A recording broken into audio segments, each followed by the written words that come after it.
Parce que jaser de santé mentale devrait être normal, naturel, voire plaisant. Et c'est ce qu'on vous démontre aujourd'hui avec mon invité, Luc Lapointe, qui est un courtier en connaissances scientifiques, un vulgarisateur, conférencier et également consultant en entreprise. On vous parle aujourd'hui d'un sujet que j'attendais personnellement depuis un certain temps, soit l'impact du multitâche et des interruptions sur notre santé mentale. N'oubliez pas d'écouter l'épisode jusqu'à la fin pour avoir les conseils d'experts pour mieux gérer le multitâche afin d'avoir une charge mentale peut-être un peu moins pleine. Et maintenant, jason.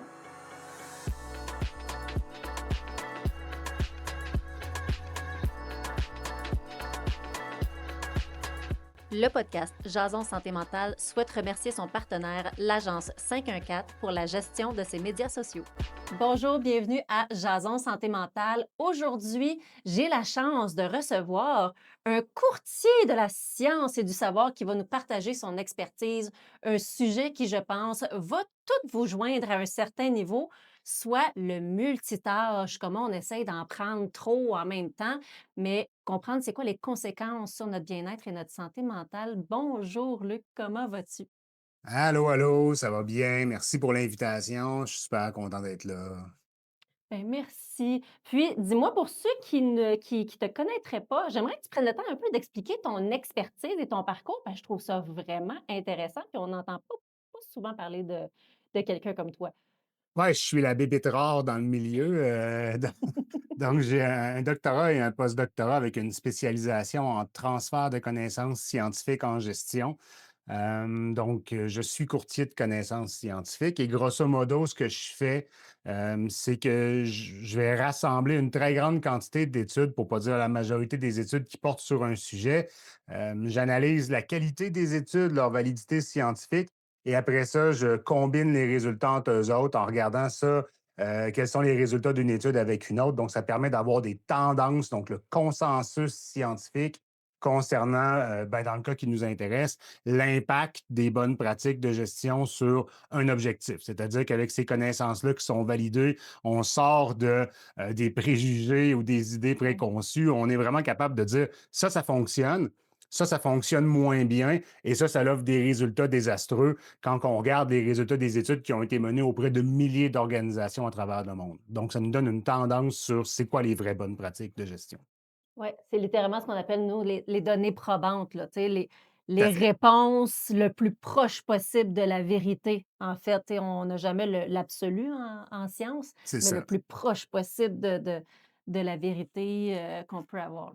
Oui, puis ce qui est intéressant avec cette approche-là, si je fais une mini parenthèse, c'est que ça nous permet aussi d'identifier des fausses bonnes pratiques qui sont largement Ouais. répandues, qui nous paraissent logiques, mais que dans les faits, ça offre des résultats qui sont désastreux. Par exemple, on va voir ça souvent sur Internet si vous vous intéressez à la gestion des interruptions, un sujet avec lequel on va Mmh. discuter aujourd'hui. En fait, souvent, vous allez lire sur Internet, voici des astuces pour gérer les interruptions. Puis l'une d'elles, c'est fermer les notifications.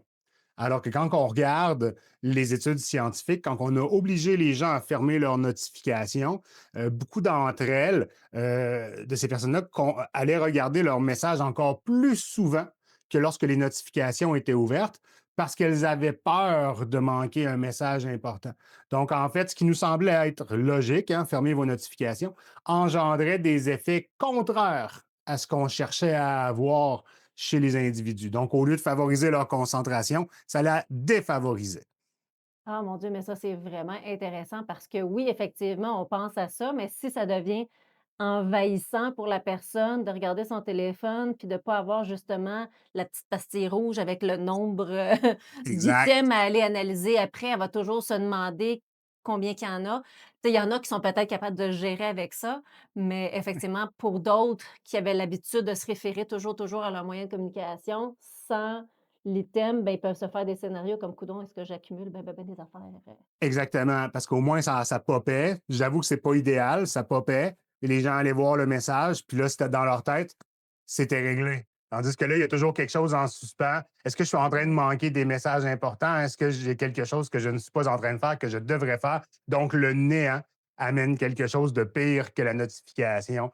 Et donc, ça nous amène dans le sujet qu'on va parler là, c'est La gestion des interruptions, c'est pas simple. La gestion du multitasking, c'est pas simple parce que c'est pas juste une question personnelle, c'est une question de groupe, en fait. C'est une question de dynamique de groupe. Ouais, mais je suis curieuse de savoir, toi, personnellement, comment tu en es venu à t'intéresser à ce sujet-là, donc le multitâche, puis pourquoi gérer les interruptions? Tu sais, c'est quand même particulier comme sujet d'expertise.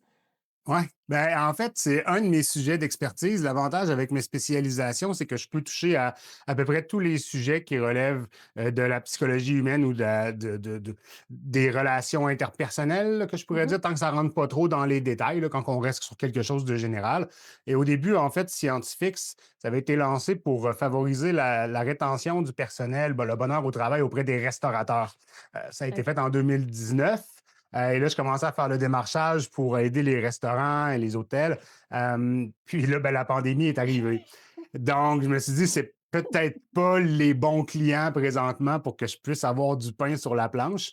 Et donc, je me suis tourné vers le télétravail. Et c'est là que j'ai commencé à explorer différents facteurs du télétravail, la confiance à distance, l'engagement du personnel en télétravail, les façons de communiquer, etc. Et puis là, ben, à la longue, de fil en aiguille, ben, ce que je constatais dans les études, c'est que les interruptions et le multitâche et tout ça étaient un des facteurs majeurs sur la productivité des organisations et la santé mentale et le bien-être au travail des employés. Et donc, j'ai décidé en 2023, 2024 à peu près de commencer à explorer ce sujet-là. Et c'est un des nombreux sujets qui sont offerts dans le cadre de services conseils par Scientifix. Donc, tout ce qui est gestion du télétravail et du mode hybride, ce sont des sujets que j'explore de plus en plus. Donc, il y a vraiment un focus sur notre relation avec nos outils de communication, finalement. OK, c'est bon. Puis pour bien définir le sujet, tu sais, on dirait que le multitasking, c'est un peu un concept, populaire, général, tu sais, ça fait partie un peu de notre langage quotidien, mais pour tout avoir une même définition, comment toi tu le qualifierais ou comment la science qualifierait de vrai multitasking? Est-ce que c'est à partir du moment où on fait 2 choses en même temps et plus, tu sais, concrètement, ça serait quoi? Oui, ben, en fait, ça, c'est la définition qu'on pourrait appeler populaire. Parce que il faut savoir, pour offrir une définition, ben oui, la définition que tu as fait est bonne. OK, on va régler ça là, là. Pour se faire une idée, c'est quand on travaille sur deux sujets en même temps ou plus. La plus Euh, simple, là, tu sais, ce serait ça ouais, c'est l'explication ça. la plus simple, c'est à partir du moment où on travaille sur minimum 2 choses à la fois, mais Là, j'ai commencé à oui, relativiser. c'est pour ça qu'on est Gros- là. Grosso modo, c'est quand on pourrait dire qu'on a deux ou plusieurs projets d'ouverts sur lesquels notre cerveau travaille. OK? Là, je vois la différence est déjà là. On ne travaille pas sur deux choses en même temps. C'est qu'on a plusieurs tâches d'ouvertes. Et en fait, pourquoi je dis ça? C'est parce que notre cerveau, on est capable de faire deux choses en même temps. Je suis capable de marcher et de mâcher de la gomme. Je suis capable de taper en parlant sur mon écran, etc., sur mon ordinateur, etc. Mmh. Mais ce sont des choses qui sont soit mécaniques, donc physiques, marcher et mâcher de la gomme, c'est physique, et parler, hein, c'est aussi physique. Quand on joue de la batterie, au début, c'est difficile de se coordonner. Mais à la longue, de le faire, le cerveau coordonne les pieds, les bras, les bras, etc., la tête, même la bouche, etc. Il peut coordonner tout ça. C'est ce qu'on appelle des habitudes ou à la rigueur même du conditionnement. OK. Mais au niveau mental, le cerveau ne travaille jamais sur deux tâches en même temps. Il ne fait jamais deux analyses en même temps. Mmh. Il passe d'un sujet à un autre. Donc, quand on dit qu'on fait du multitâche, c'est vrai dans le sens où on a plusieurs dossiers d'ouvert, mais en fait, ce qu'on fait, c'est qu'on fait du changement de tâche, du task switching. On parle de multitasking, alors qu'en fait, on devrait parler de task switching. Grosso modo, si je travaille sur le dossier A, et qu'on m'amène avec le dossier B, donc je dois changer de dossier, mon cerveau va faire une panoplie d'opérations pour être capable de passer du sujet A au sujet B. Mais je ne travaille jamais sur les deux en même temps. Donc, si j'ai l'impression de faire deux choses en même temps, c'est parce que mon cerveau passe vite, vite, vite de A à B, de B à A, de A à Mmh. C et de B à C. Il change. Et ça explique pourquoi, quand on est dans une réunion, qu'on essaye d'écouter la réunion, mais qu'on a une autre conversation avec quelqu'un à côté, bien, éventuellement, on perd un des deux. Parce qu'en Ouais. fait, le cerveau va faire, puis vous le remarquez, en réunion, vous le remarquerez vous-même. Vous essayez de suivre la conversation, vous dites, OK, je vais essayer d'écrire. Mais vous revenez à la réunion, vous allez faire un petit peu, et là, à un moment donné, puis vous revenez toujours comme ça, et éventuellement, vous allez être pris ou prise plus en profondeur dans un ou l'autre, et vous allez perdre le fil de celui-là que vous n'écouterez plus. OK. Donc, on n'est pas capable de séparer notre cerveau en deux. Il se Mmh. concentre sur une chose, et après ça, s'il veut changer de sujet, il prend l'information du projet A sur lequel il travaillait, il les met dans sa mémoire à court terme, il change au projet B en espérant que la mémoire à court terme n'efface pas les informations à propos du projet A, et là, il va revenir au projet A. Ouais. Est-ce que c'est assez vulgarisé? Est-ce que ça se comprend? Ce que Ben, je veux... moi, j'aime bien donner des exemples concrets pour que les gens puissent se voir dans ces Ouais. exemples-là et j'ai eu un vieux, vieux flashback, puis probablement que les gens qui vont nous écouter vont tous avoir vécu ça, à différents moments d'âge, là, dans leur vie. Mais, tu sais, par exemple, le classique, là, tu es assis sur les bancs d'école, là, peu importe, à Ouais. l'université ou, plus jeune parfois, puis que tu es supposé écouter ton professeur en avant, mais là, tu te mets à jaser avec ta chum à côté. La professeure: «Valérie, peux-tu me résumer qu'est-ce qu'on vient de dire?» Puis, tu sais, on l'entendait en trame de fond, mais on était tellement concentrés sur notre conversation avec notre chum que là, on nous demande de résumer ce que la prof vient de dire, puis la petite angoisse de comme: «Non, je t'entendais, mais finalement, je me rends compte que j'ai rien assimilé du tout, puis je suis pas capable de te résumer ce que tu as partagé dans la dernière minute, là». Ouais. Fait que probablement que les gens ont tous vécu ça, peut-être même en réunion, tu sais, des fois en réunion, il y a des patrons, des gestionnaires qui captent un peu comme: Ah ouais, tout à fait. Puis tu sais. ce qui est intéressant sur ce sujet-là, c'est en fait, j'ai commencé à écrire un livre sur la gestion des interruptions qui est quand même assez bien avancé. Et j'explore dedans le fonctionnement du cerveau et il y a des exemples pratiques qui sont super intéressants puis qui ils nous font littéralement fondre le cerveau. Euh, puis je vais te donner un exemple que les gens peuvent faire à la maison. Puis déjà, juste entendre l'exemple, vous allez me détester. C'est que des gens qui se disent des multitaskers, des gens qui se disent être meilleurs, même en multitask qu'en single task, bien, je leur propose Ça, ce serait l'exercice moi, suivant. ça, vas-y. Ça, ce serait Ah, moi. Je vais être ta ben non. cobaye, je vais voir si je t'aime ou plus. Ah, mais Vas-y. ça serait drôle de le faire, mais écoute, je te demanderais, mais là, on le fera pas, mais ça dure à peu près une minute, total tout, mais tu peux sortir ton téléphone puis ouvrir le timer pour te chronométrer. Ouais, Et tu récites l'alphabet. Une tâche que tous les enfants d'âge primaire peuvent faire ou à peu près. jusque-là, ça me Ensuite, va. là, tu calcules le temps que ça t'a pris pour réciter l'alphabet. Ensuite, tu comptes à rebours de 26 à 1, toujours en te chronométrant. Ça prend à peu près 6-7 secondes, là, quelque chose comme ça, peut-être 8. Puis tu additionnes les deux. Donc, si ça t'a pris 8 secondes pour réciter l'alphabet et 8 secondes pour compter à rebours, ça fait un total de 16 secondes pour faire ces deux tâches-là. Et ensuite, je te demande de le faire en alternance, tout en te Mmh. chronométrant. Mmh. A26, B25, C24, D23 jusqu'à 1. Et là, tu vas te rendre compte que ton cerveau utilise ta mémoire à court terme parce qu'il est toujours OK, là, je suis rendu à H, là, mais là, je te rends. Et la mémoire à court terme, dans le fond, ce qui arrive, c'est qu'on fait juste, on la remplit.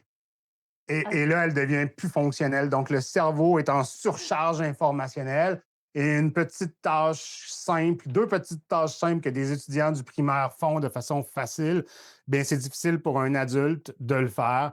Puis les nombres d'erreurs augmentent, puis le temps que ça prend pour exécuter la tâche est décuplé parce que le cerveau n'est pas fait pour ça. Parce qu'on vient tout simplement de l'embourber d'informations, puis lui doit essayer de faire le tri là-dedans.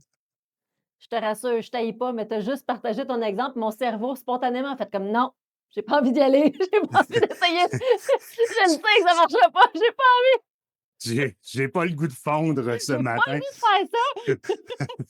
Puis, tu sais, ça, c'est un exemple parmi d'autres. Fait que là, mettons, si on prend, là, on est en train de faire du multitâche standard Oui. sur un projet qui est de base, hein, réciter l'alphabet, Mmh. compter à rebours.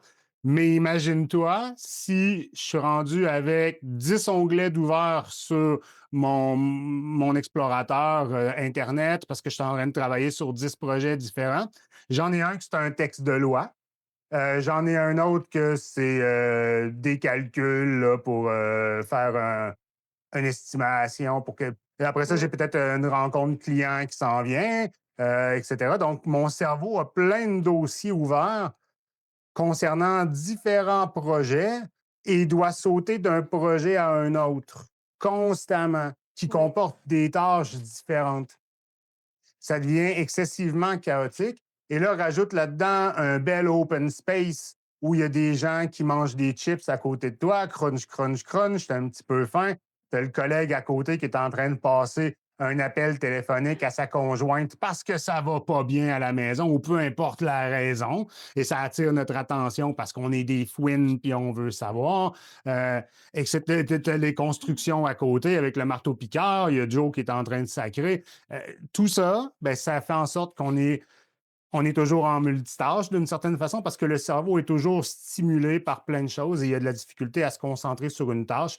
Et le cerveau est excellent pour se concentrer sur une seule et unique tâche à la fois.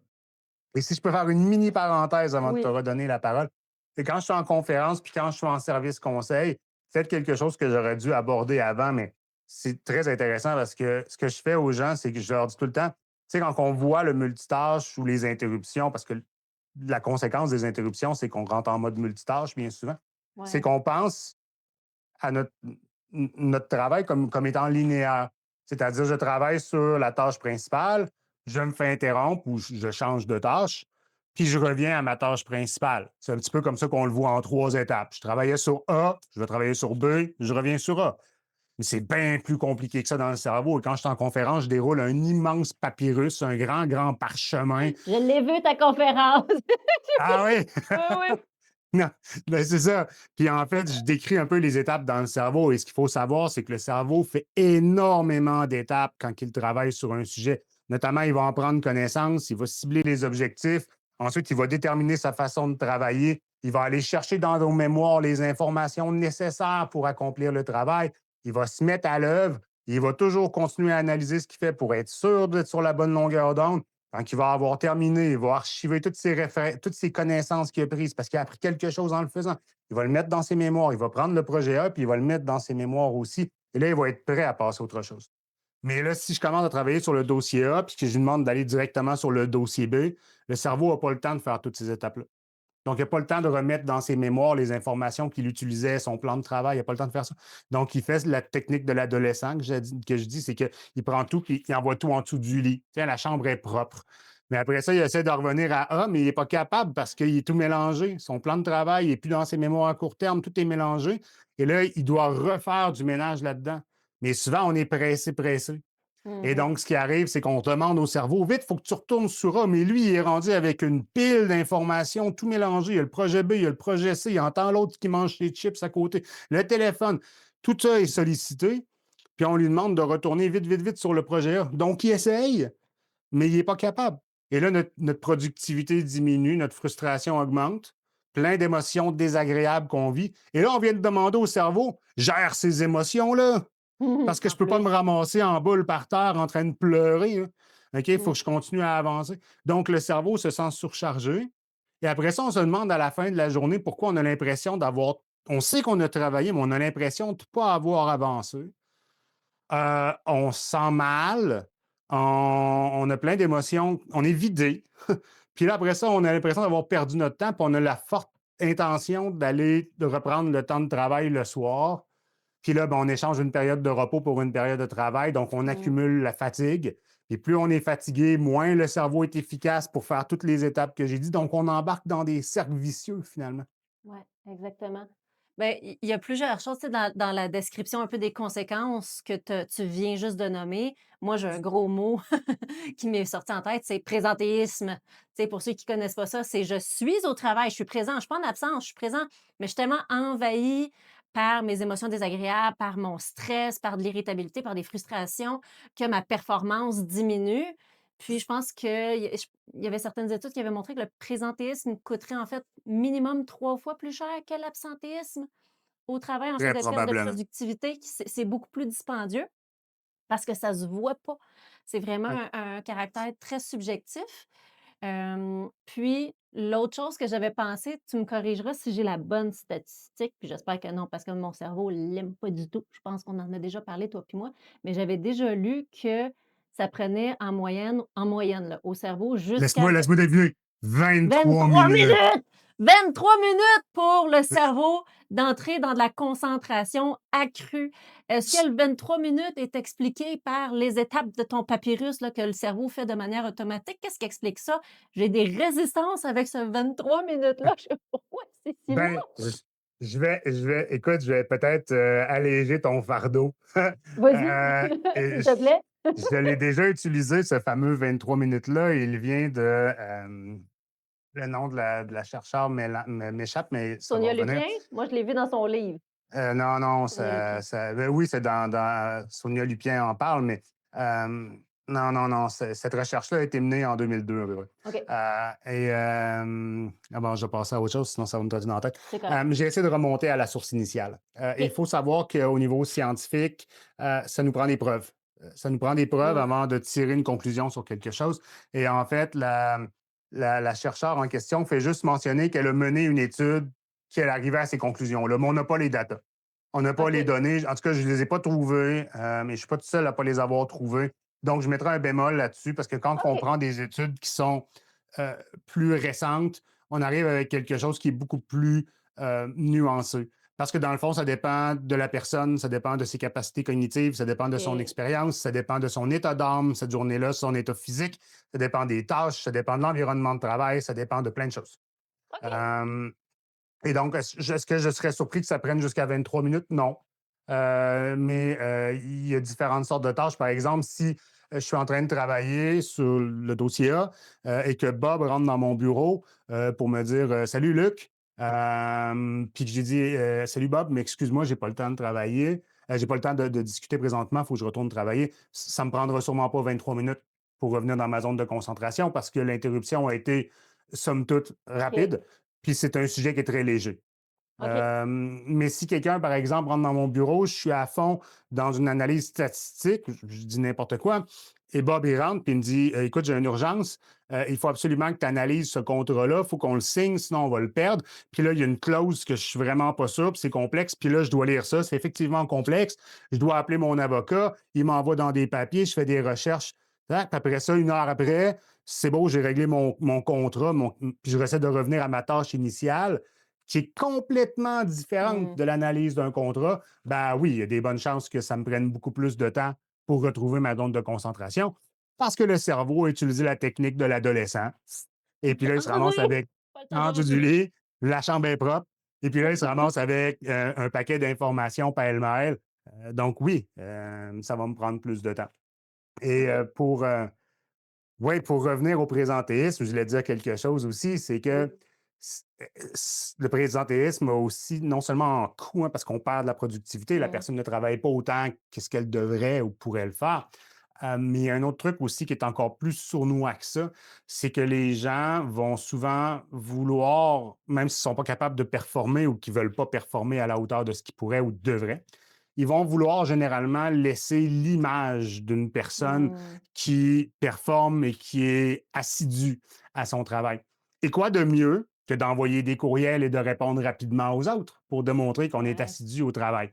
Et donc, on alimente une culture de l'instantanéité, une culture de la rapidité, parce que les autres se rendent compte, ben lui, il envoie mes courriels, il répond rapidement ou elle répond rapidement. Moi aussi, je devrais faire la même chose. Et là, tout le monde veut montrer son assiduité aussi. Et dans le fond, on s'interrompt de plus en plus. Et donc, on force les gens d'une certaine façon à faire du multitâche. Et en groupe, on nuit à notre capacité de produire facilement, efficacement, je veux dire. Et ça fait en sorte qu'on est plus intéressé par des tâches qui sont superficielles, comme Mmh. répondre à des courriels, etc. Donc, on alimente ça. OK. Ben, c'est Gloria sup Mark, c'est ça le nom de ah! la Et chercheure. voilà, tu vois, ça t'est revenu. Euh, Ben, écoute, on tend déjà vers, nos dernières minutes pour aujourd'hui, Luc, mais j'aime toujours terminer sur une note de stratégies, de choses qu'on peut mettre en place parce que, tu sais, je pense que le multitâche, le fait d'être interrompu à tout moment dans une journée, surtout au travail, par exemple, on a quand même relativement peu de contrôle sur la culture, sur la société de performance qui nous fait baigner un peu dans la soupe du multitâche, là. Beh, Ouais, nous, en tant qu'individus, au-delà des personnes comme toi qui essaient d'amener les entreprises à poser des changements, mais les personnes qui pourraient regarder notre, épisode d'aujourd'hui, qu'est-ce qu'on peut faire comme petit changement pour essayer de se protéger autant que possible, de limiter les dégâts du multitâche ou peut-être ouais. même d'amorcer certaines discussions, au travail, par exemple? Ben, en ce qui concerne le multitâche, contrairement aux interruptions, Mmh. on peut utiliser des stratégies qui sont personnelles. Beaucoup plus facilement que les interruptions, parce que les interruptions, des fois, les entreprises me contactent puis disent, ben, tu sais, je vais avoir tu sais, des astuces personnelles pour les employés pour qu'ils gèrent mieux leurs interruptions. Puis ça, c'est comme un coup d'épée dans l'eau, en fait, parce que Mmh. le problème, il est au niveau des groupes. C'est la façon dont OK. le groupe communique. Donc, il faut mettre des astuces de groupe avant des astuces personnelles. Mais au OK. niveau du multitâche en soi, dans le sens où c'est nous qui décidons de faire plusieurs choses en même temps, ben évidemment, je vous conseille très fortement de vous mettre des périodes de temps dans lesquelles vous vous donnez à fond sur une tâche précise, puis vous allez avancer beaucoup plus rapidement que si vous faites Mmh. plusieurs choses en même temps. Rappelons Évi- l'exercice de l'alphabet puis du compte à rebours si vous êtes pas sûr que ça marche, tu Oui, c'est un peu ça. Donc, vous êtes Oui. vraiment mieux si vous avez la chance de le faire, que je devrais dire, de focaliser sur une tâche. Si vous avez de la difficulté à rester dedans, mettez-vous un timer. Puis, fixez-vous des objectifs parce qu'il faut dire que maintenant, on est de plus en plus habitué à changer d'une tâche à une autre. Les gens butinent Mmh. et le cerveau est rendu habitué à faire ça. Donc, on peut s'entraîner à augmenter notre capacité à demeurer concentré sur une tâche précise en se mettant un timer et dire, ben là, je vais faire 15 minutes sur ma tâche. Puis après ça, ben, quand ça va devenir de plus en plus facile, ben, je vais augmenter à 17, à 19, à 20. Donc, on essaie de casser le cercle vicieux dans lequel on est de plus en plus conditionné à toujours changer de tâche. En combien de personnes écoutent Netflix tout en regardant Facebook, tout en pondant un... Ben, c'est ça. Fait que je Qui ne fait lancerai pas ça? la... Pas tout Je le temps. lancerai pas J'essaie la de faire pierre. attention depuis qu'on s'est parlé, depuis que j'ai lu le livre là-dessus, puis depuis que je m'informe, j'essaie de faire attention, mais avant, je reconnais, j'étais très cordonnier mal chaussée pour ça, là, c'était terrible, mais je le vois, la différence, tu sais, des moments, j'appelle ça des moments hypostimuli, mais ça fait du bien, puis on y prend goût, mais au début, il y a un peu C'est dur. le faux mot, là, le fear of missing out qui arrive, mais on passe par-dessus, c'est temporaire, là. Ouais, ouais, il y a le FOMO, puis il y a aussi, des fois, pour les gens qui écrivent des posts sur LinkedIn ou qui essaient d'avoir une certaine visibilité, ben, Mmh. il y a toute la question aussi de je ne sais pas c'est quoi les hormones qui sont sécrétées dans le cerveau, mais quand on a des likes, ça nous fait plaisir, et cetera. Dopamine. Donc la dopamine, donc le cerveau est rendu habitué à ça, puis il en prend goût, puis, Mmh. donc tu essaies de rallonger ça. Puis tu sais, une dernière Ouais. chose, pour les Oui. interruptions en soi, ça, c'est mon astuce préférée au niveau personnel. Mmh. Prenez le temps. C'est-à-dire, vous, par exemple, vous travaillez sur un dossier, le dossier A, le téléphone sonne. C'est une urgence. D'accord, c'est une urgence. Mais généralement, les urgences, c'est pas là où ça crache. Là. Tu sais, on peut prendre une minute. Là. Souvent, quelqu'un nous appelle pour un truc important où on lui dit attends un petit peu, je vais juste prendre une note de où j'en étais rendu. Puis c'est exactement ça qu'on fait.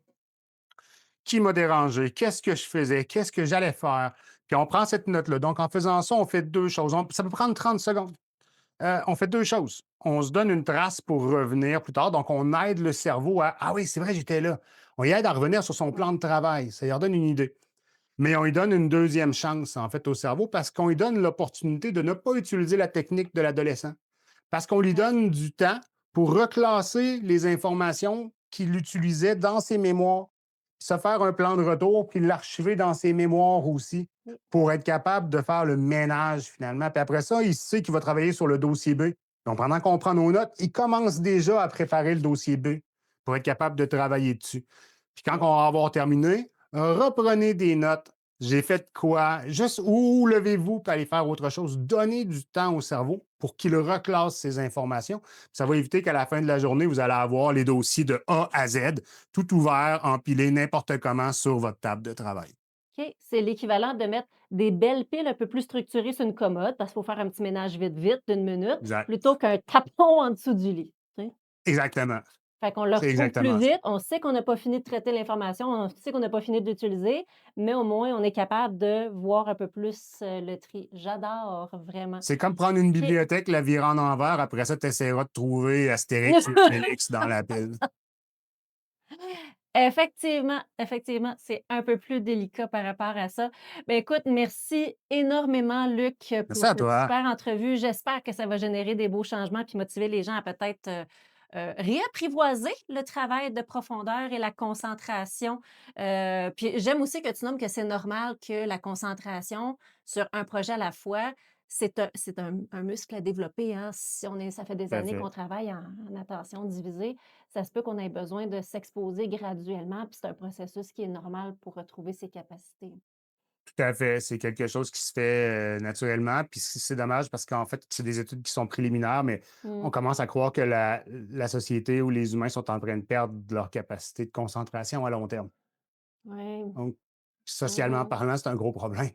Parce Ouais, que si on ouais, n'est ouais, plus ouais. capable de demeurer concentré, ça veut dire qu'on embarque dans les tâches superficielles et on alimente ce monstre-là. Mais bref, si vous voulez en Tout à savoir fait. davantage, n'hésitez pas à me contacter. Ça me fait tout le temps plaisir de discuter avec vous autres. C'est tout le temps plaisant. Sur LinkedIn, c'est facile de me contacter, pareil. Oui, ben justement, c'est ça, si les gens peuvent te contacter, puis c'est quoi les projets qui s'en viennent pour toi? Où est-ce qu'on peut te suivre? C'est quoi tes beaux projets? Je commençais à faire des capsules vidéo, là. J'en ai une là, que je vais poster très prochainement. Je suis OK. assez actif sur LinkedIn. J'ai des conférences ouvertes aussi, des fois à les affaires, des choses comme ça. Donc, j'offre des services conseils, des conférences en entreprise. Donc, j'essaie de focaliser encore là-dedans, des formations aussi. Puis, ben, je participe des fois quand j'ai la chance à des interviews comme la tienne. C'est super cool. Super, excellent. Mais écoute, un énorme merci encore une fois de ton Merci à toi, partage et de Valérie. tes astuces. Et nous, on se dit à bientôt à un autre épisode de Jason Santé mentale. Bye bye. Bye bye.